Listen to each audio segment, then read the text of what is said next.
Item ಯಾವುದೇ ಇರಲಿ try ಮಾಡಿ ಆಚಿ ಚಿಕನ್ ಮಸಾಲಾ. ಆಚಿ ಚಿಕನ್ ಮಸಾಲಾ. ಹೌದು, ಇವತ್ತು ನೋಡಿದೆ ನಾನು.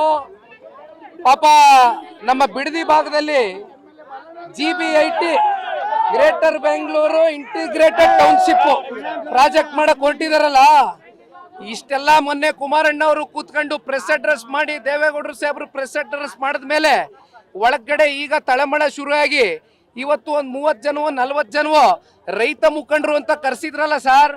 ಡೆಲ್ಲಿ ನಮ್ಮ ಬೆಂಗಳೂರಲ್ಲಿ ನೋಡಿದ್ರ ಅವ್ರ ಕಚೇರಿಲಿ ರೈತ ಮುಖಂಡ್ರ ಮುಖವ ಅದು ರೈತ ತರ ಕಂಡ್ರ ಅವರು.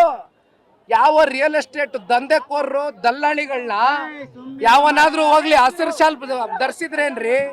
ರೈತರ ತರ ಇದ್ರೇನ್ರಿ ಅವರು?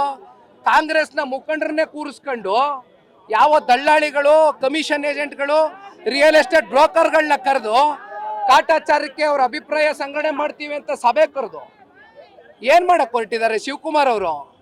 80% ಜನ ರೈತರು ಒಪ್ಕೊಬಿಟ್ಟವ್ರಂತೆ ಲ್ಯಾಂಡ್ ಅಕ್ವಿಸಿಷನ್ಗೆ. ಏನ್ ಬಂದಿದ್ಯೇನಪ್ಪ ಸಾಹೇಬ?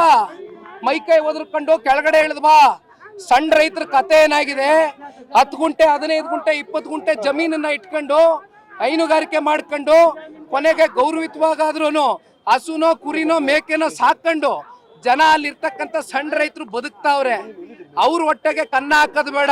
ಮತ್ತಿನ್ಯಾವನಿಗೋ ಕೋಟಿ ಕೊಡ್ತೀನಿ, 2 ಕೋಟಿ ಕೊಡ್ತೀನಿ, 3 ಕೋಟಿ ಕೊಡ್ತೀನಿ ಅಂತ ಬೆಂಗಳೂರಿಂದ ಬಂದು ಯಾರ್ಯಾರೋ ಪಾಪ ಇನ್ವೆಸ್ಟ್ ಮಾಡಿ ಜಮೀನ್ ಇಟ್ಕೊಂಡಿದಾರಲ್ಲ, ಯಾರ್ಯಾರ್ದು ಹೆಸರಲ್ಲಿ ಇನ್ವೆಸ್ಟ್ಮೆಂಟ್ ಮಾಡ್ಕೊಂಡು ಇಟ್ಕೊಂಡವ್ರಲ್ಲ ಇವರು. ರಿಯಲ್ ಎಸ್ಟೇಟ್ ದಂಧೆಕೋರರಿಗೆ ಅನುಕೂಲ ಮಾಡ್ಕೊಡಕ್ಕೇನ್ರಿ ಇದು? 80% ಜನ ಒಪ್ಕೊಬಿಟ್ಟವ್ರ? ಇವರೇ ಕೂತ್ಕೊ ತೀರ್ಮಾನ ಮಾಡ್ಬಿಟ್ರ? ಹೋಗಿ ಏನಾದ್ರು ನೀವು ಪರಿಶೀಲನೆ ಮಾಡಿದೀರಾ? ಅಧಿಕಾರಿಗಳೇನಾದ್ರೂ ಹೋಗಿ ಆ ಹಳ್ಳಿಗಳಲ್ಲಿ ಏನಾದ್ರೂ ಸಭೆಗಳು ಕಂಡಕ್ಟ್ ಮಾಡಿದಾರ? ರೈತರನ್ನ ಭೇಟಿ ಮಾಡಿದೀರಾ? ನಿಜವಾದ ರೈತರನ್ನ? ಸಣ್ಣ ರೈತರ ಸಂಕಷ್ಟ ಗೊತ್ತಿದ್ಯಾ ಅವ್ರಿಗೆ? ಈ ದುರಾಂಕಾರದ ಮಾತು, ದರ್ಪದ ಮಾತುಗಳು ಬಹಳ ದಿನ ನಡೆಯೋದಿಲ್ಲ. ಮಿಸ್ಟರ್ DK ಶಿವಕುಮಾರ್ ಸಾಹೇಬ ಅರ್ಥ ಮಾಡ್ಕೊಳ್ಬೇಕು. ನನ್ನ ಸ್ಟೇಟಸ್ ಬಗ್ಗೆ ಪ್ರಶ್ನೆ ಮಾಡ್ತಕ್ಕಂಥದ್ದು ಬೇಡ. ಅಧಿಕಾರ ಯಾವನಿಗೂ ಶಾಶ್ವತ ಅಲ್ಲ. 28ಕ್ಕೆ ಮಾಜಿ ಆಗ್ತಾರೆ ಮಿಸ್ಟರ್ DK ಶಿವಕುಮಾರ್, ತಲೆಯಲ್ಲಿ ಅರಿವಿರ್ಲಿ.